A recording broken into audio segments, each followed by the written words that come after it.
I was a teacher and administrator for 23 years. I've been using Twitter for just over 7 years. When it first came out, I got involved in using Twitter, and then I started using it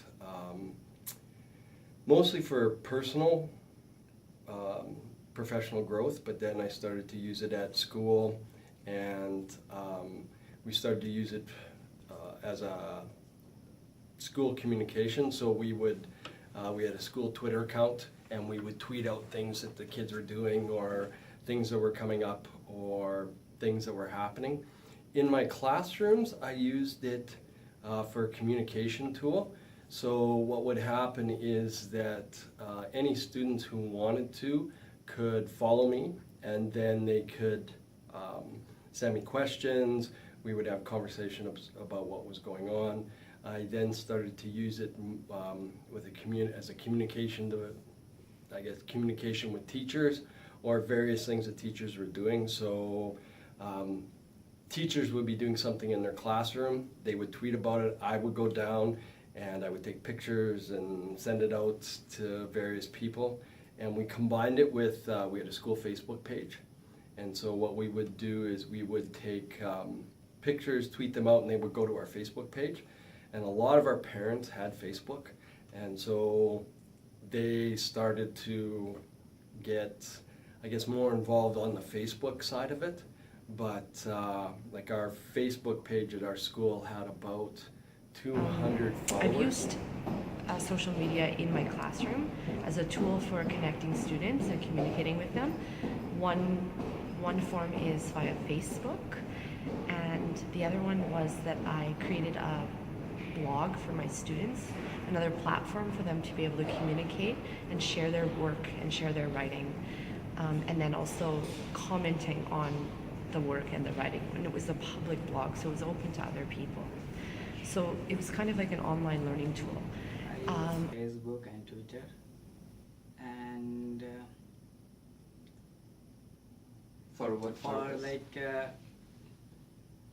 actually to relax myself, and from also research. to know other people, my friends and the people from my community, what they're doing, what's their update. So it's kind of maintaining communication also. I use Facebook every day.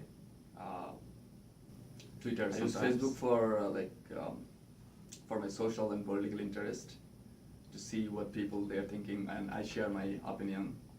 And Twitter sometimes, just to know, it's easier in Twitter to find any special topic because of those hashtags things, and you can find easily from across the world what they're thinking.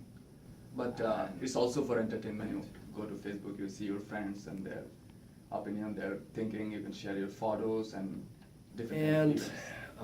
now that I'm no longer in schools, I actually do a lot of tweeting with for professional development, and actually I'm the moderator of SaskEd Chat that happens every Thursday at 8 p.m. And we have a lot of teachers from around Saskatchewan who join the chat, and we talk about topics that are for Saskatchewan education.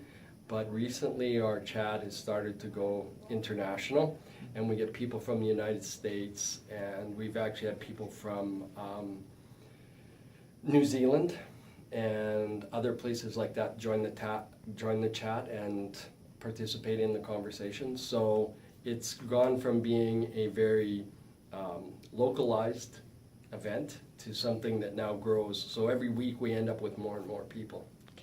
And that's kind of the quick version of Twitter. I use Facebook and Instagram. For Facebook, I just communicate with my friends from back home, because in my Facebook, a lot of friends from my back home here, they're not a lot, they're few. So just to keep updating everything, and to keep and to know from my country's updatings. That's why I use Facebook. And sometimes I share my pictures and my moments, everything with my friends on Facebook. I use Facebook. That was my first entry into social media, I think, and a friend convinced me, I don't know, maybe in 2009 to start using it just for connecting with family and friends. and I don't think I use that in an educational capacity right now. Like I don't use it much in teaching or as a student. I don't think. It's just to connect with friends that I have across the country and in North America probably. And then I've recently played around with using Twitter in educational settings, and I think it has uses. I think it opens up different possibilities, and makes me think of learning in different ways. And also recently I've been thinking about literacy in different ways. So I came across something called Twitteracy, which is like literacy but on Twitter. And so I think it's just allowing me to continue to complicate teaching and The learning. position I'm in right now is I'm a teacher of academic writing, so there's not necessarily the space for, maybe that's a poor excuse. I could certainly bring social media into my classroom in some way.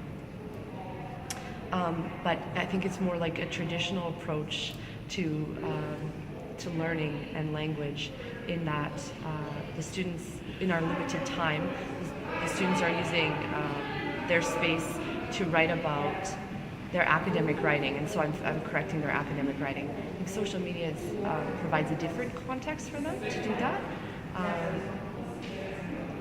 I don't know, but perhaps I could somehow mix social media with academic writing some way. Anyway, this question gives me lots to think about, so yeah, that's my experience.